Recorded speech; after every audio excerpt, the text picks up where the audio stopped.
इस पर बात करेंगे। हमारे साथ मौजूद है मजहर अब्बास साहब। मजहर साहब, बहुत शुक्रिया, आपने वक्त निकाला। मजहर अब्बास साहब, ये क्या चल रहा है मुल्क में, बिलखुसूस हमारी सियासत के अंदर?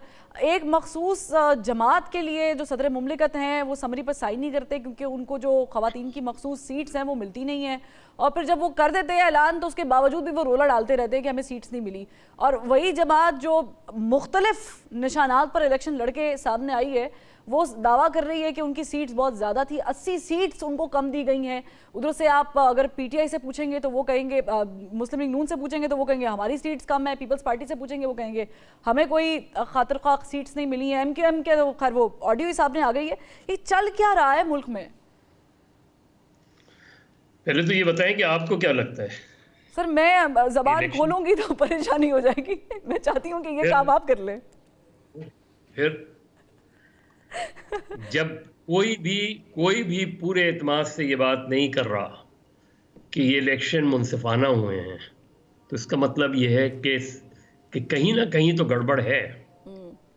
और अगर कहीं ना कहीं गड़बड़ है तो फिर अगर हम ये बात कहें कि किसी ने मुख्तलिफ निशानों से इंतखाबात लड़े तो वो उनकी चॉइस तो नहीं थी, वो तो उनकी मजबूरी थी। क्योंकि आपने सुप्रीम कोर्ट ने दरअसल ये जो फैसला किया था, ये मेरे लिहाज से बहुत हार्श फैसला था कि आप किसी एक पॉलिटिकल पार्टी को जो है इस तरीके से एक तरीके से उन्होंने उनको डिफ्रेंचाइज कर दिया सुप्रीम कोर्ट ने। तो उसके बाद उनके पास चॉइस क्या रह जाती है? और अगर उसके बावजूद भी वो जमात सिंगल लार्जेस्ट ग्रुप के तौर पे उभर कर आए तो इससे बड़ी वोटर रिवोल्ट और हो क्या सकता है? कोई भी मुझे एग्जाम्पल बता दे, जितनी तजुर्बेकार सियासी जमातें हैं, कि उनके साथ इस तरीके से चीज हुई हो। पीपल्स पार्टी के साथ ज़िया-उल-हक के पीरियड में हुई थी, वो सख्त मार्शल का जमाना था। Excuse me. उसका आप जायजा ले लें कि उनसे तलवार ले ली गई थी, बिल्कुल, लेकिन वो तीर था, बहुत सी चीजें हुई थी, लेकिन उन्होंने एक इंतखाबी निशान पर इलेक्शन लड़ा, वो था तीर। यहां सूरत हाल उससे बहुत मुख्तलिफ है। यहां आपने चले बानी पीटीआई इमरान खान साहब नाहल हो गए, सजा हो गई, वो एक तरफ हो गए। उस पर मिसाल दी जाती है कि जी नवाज शरीफ भी थे, बिल्कुल ठीक है, नवाज शरीफ भी नाहल हो गए थे, उनकी पार्टी को डिसएडवांटेज हुआ, लेकिन बाकी एडवांटेजेस तो थे उस पार्टी को 2018 में। ठीक है। मुस्लिम लीग नून, हाँ, यहाँ पे मज़हर अब्बास साहब, मैं एक और भी टॉपिक आपसे डिस्कस करना चाहती हूँ जो मेरे दिल के बड़े करीब है बाय द वे, और हमने आज इसको डिस्कस करना इसलिए ज़रूरी समझा कि ये बड़ा इंपॉर्टेंट है, नेगलेक्ट करते हैं। ख़वातीन की मखसूस सीट्स पर तमाम जमातों की नज़र होती है इलेक्शन होने के बाद। अब ज़ाहिर है कि ये डिमांड जो सुन्नी इत्तेहाद काउंसिल में शामिल होने वाले पाकिस्तान तहरीक इंसाफ के बैक अरकान है वो भी कर रहे हैं। लेकिन आपने देखा होगा खैबर पख्तूनख्वा असेंबली में जो सोबिया शाहिद के साथ हुआ, जब उनसे यानी अली अमीन गंडापुर से और शेर अफजल मरवत साहब से जब ये कंडेम करने का कहा गया कि इसकी मजम्मत में आप क्या कहेंगे, तो उन्होंने उनको कहा कि यही होना चाहिए था, बल्कि लोटा मारा गया, पानी की बोतलें फेंकी गई और बड़े नाजेबा अल्फाज इस्तेमाल किए असम्बली में। ये क्या रवैया क्या है हमारी पॉलिटिकल पार्टीज़ का टुवर्ड्स फीमेल्स? ये हमारा माइंडसेट है। ये एक ऐसा माइंडसेट है हमारा, चूँकि हमारा ओवरऑल, हम सिर्फ पॉलिटिकल सर्कल्स में ही नहीं, हम जर्नलिस्टिक सर्कल्स में देख लें, हम अपने न्यूज़ रूम्स में देख लें कि हमें मेल कोलीग्स को ये ख्याल ही नहीं होता जब हम गुफ्तगू कर रहे होते हैं कि फ़ीमेल कोलीग्स भी साथ बैठी हुई हैं। तो ये जो अभी असेंबली में हुआ, ये इंतहाई काबिल मज़म्मत भी है। जिस अंदाज में, हालांकि उनका भी जो एक्शन था वो मैं उसको सपोर्ट नहीं करता कि चप्पल उठा के दिखा रही हैं या जूता उठा के दिखा रही हैं, उसको भी मैं बिल्कुल भी इंडोर्स नहीं करूँगा। ये रवैये नहीं होते पार्लियामेंटेरियंस के। और जिस तरीके से उनके खिलाफ नाजेबा अल्फाज इस्तेमाल किए जा रहे हैं, जिस तरह जूता फेंका जा रहा है, और हैरान कुन अमल ये था कि जो अली अमीन गंडापुर हैं वो इशारों से तो कर रहे हैं वो, लेकिन कोई सुन नहीं रहा। स्पीकर ने एक वक्त भी ऐसा नहीं कहा कि मैं जो है वो गैलरी खाली करवा दूंगा। इसका मतलब ये कि वो भी इनडायरेक्टली उस चीज़ को इंडोर्स कर रहे थे जो कुछ हो रहा था। तो ये चीज़ आज किसी के साथ हुई है, कल किसी और के साथ होगी। इन एग्जैक्टली रवैयों को इन रवैयों को जो है वो सिर्फ पॉलिटिकल पार्टीज ही मिलकर तय कर सकती हैं। ये एक माइंडसेट है हमारा जो अनफॉर्चुनेट है, लेकिन ये सोसाइटी में मौजूद है। मतलब इसको डिस्कस करने का मकसद ये है क्योंकि यास्मीन राशिद हों या दीगर पाकिस्तान तहरीक इंसाफ की ख़वातीन हों, जब आप ट्विटर ट्रेंड्स देखते हैं या आप जाकर उसको समझने की कोशिश करते हैं, इसमें ज़ाहिर है कि शीरी मज़ारी साहिबा भी शामिल है। आपको याद होगा कि असम्बली में जब ख्वाजा आसिफ साहब ने वो एक बड़े नाजेबा अल्फाज इस्तेमाल किए थे तो उसको सभी ने कंडेम किया था और ये नहीं होना चाहिए।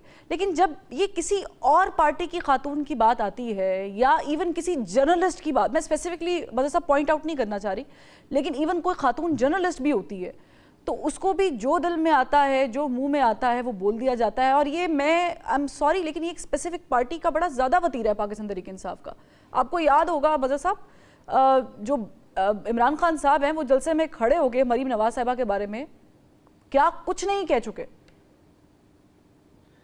देखिए, मैं आपको बताऊं कि परवा आप प्रोफेशन में थोड़ी नई हैं। It's nothing new. मैंने वो तकारीर सुनी हैं। मैंने शेख रशीद साहब की बेनज़ीर भुट्टो की तकरीरें सुनी हैं जिनको मैं यहाँ दोहरा भी नहीं सकता। जिस तरह की लैंग्वेज वो इस्तेमाल करते थे और जिस तरह के डायरेक्टली अटैक किया करते थे, अब्यूज़ किया करते थे।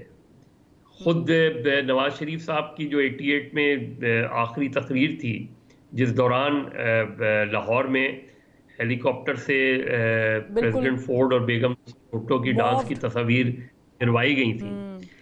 तो ये हमारा मजमूई कैरेक्टर है कि हमारे लिए खातून जो है वो अनफॉर्चुनेटली उसको जिस तरीके से हम ट्रीट करते हैं अपनी सोसाइटी में, वो तो आप चाहे जनरल मुशर्रफ को जितना भी तनकीद करें, लेकिन ये तो 2002 के बाद जो सीटों में इजाफा हुआ है, वरना तो किसी पार्लियामेंट ने सीटों में इजाफा भी नहीं किया था। एग्जैक्टली इजाफा हुआ है। बहुत सी खवातीन डायरेक्ट इलेक्शन लड़के आई हैं। बहुत सी खवातीन, ये सियासी जमातों को भी होता है कि जिन खवातीन को नामजद करें, जिनको नामजद करते हैं, उनमें भी हमारे यहाँ मेरिट उस तरह फॉलो नहीं किया जाता। लेकिन हमारे यहाँ जो खवातीन डायरेक्ट इलेक्शन लड़के आती हैं, चाहे वो माइनॉरिटी से ताल्लुक़ रखती हों या मेजॉरिटी से ताल्लुक़ रखती हों, वो क्रेडिबल है। और मेरा ख्याल है कि इन लोगों को आगे बढ़ के, मुझे याद है कि पीपल्स पार्टी की जो अपनी बख्तावर भुट्टो साहिबा हैं या आसफा भुट्टो साहिबा हैं, 2 मरतबा उन्होंने बड़ी स्ट्रॉन्ग पोजीशंस ली थी। एक मरतबा जब एक साहब को पीपल्स पार्टी में इंडक्ट किया जाने वाला था, जो जाम सादिक के ज़माने में मुशीर दाखिला थे, तो both these ladies reacted strongly और जरदारी साहब को वो फैसला वापस लेना पड़ा। इसी तरह पीपल्स पार्टी के एक एमपीए ने जो है इस तरह के रिमार्क्स पास कर दिए थे, तो उनकी मेंबरशिप सस्पेंड हो गई थी। एग्जैक्टली। तो यानी हम पार्टीज को चाहिए कि वो ज़ाहिर है कि अपने कंडक्ट को पहले देखें।